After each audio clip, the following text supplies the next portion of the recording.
JJ, you're up one when the Luka ejection happens. Did you get an explanation for why he was ejected? Not yet. Apparently he said something to a fan. That's all I could gather. How do you measure that when clearly the game kind of flips from that point on as a factor, and how do you just kind of square that with the rest of the game and how it went? Yeah, I mean, it's tough. Played so well defensively in that third quarter, then we didn't get off to a great start on that end to start the fourth. And then just trying to manage on the front end of a back-to-back games that we need to win. You know, everybody's minutes, and you know, I had a timeout situation because we lost our challenge, so I only had one going into the fourth, and you know, was trying to eat a little bit more time. We got down 5, turned it over. They come back at an and one, called it then. You know, I'm kicking myself. Could have called it possession earlier, gotten LeBron back in the game. But I think our guys fight and spirit, you know, withstanding a bunch of haymakers in that first half and just continuing to play, and then coming out and really playing awesome defense for 12 minutes. You know, it was a great game. It was a great game that unfortunately didn't get to sort of finish out the way that I think every basketball fan would want, because of, you know, some decision making on some individuals' parts. Do you take some general encouragement out of the way you played in these 2 games now as you head into the final 3? Obviously, you have to win 2 still to lock in that 3 seed, but do you? I do. Yeah.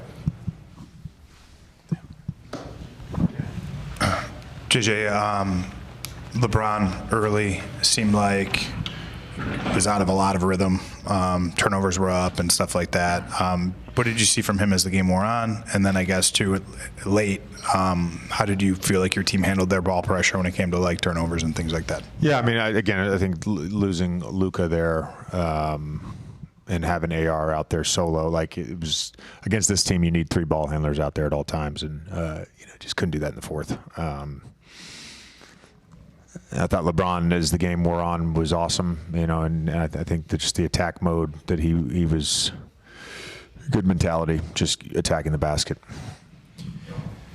JJ, you mentioned pregame that when you're playing a team 2 games in a row, the team that loses the first game comes in, makes some adjustments.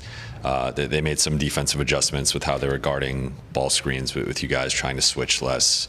Shea was more aggressive offensively. What did you think of their initial adjustments, and then how you guys countered that in, you know, I guess second, third quarter? I thought the biggest thing, you know, the entire first half, they just played really fast, and we had trouble setting our defense. So whether that was makes or misses, it was very obvious. They putting an emphasis on getting the ball across and attacking early. First play of the game, you know, Shea just going downhill. So I think that was it. And then, you know, they played a lot of coverage with Hartenstein, mixed in a little bit of blitzing and a couple reds here and there. But, you know, they mostly played coverage with him.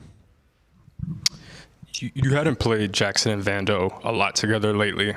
You gave them some minutes together in the third quarter. What did you think that did for your group, especially from a physicality standpoint, after they were getting as many offensive rebounds as they were up until that point in the third quarter? Yeah, I felt like we needed that for the defensive end. I thought it was really good. You know, and again, that's sometimes that combination is really good. Sometimes it's not, because it's harder to space the floor that way. But you know, I thought with the way the game was going, it was good to give that a look, and thought Vando was awesome, particularly in the second half.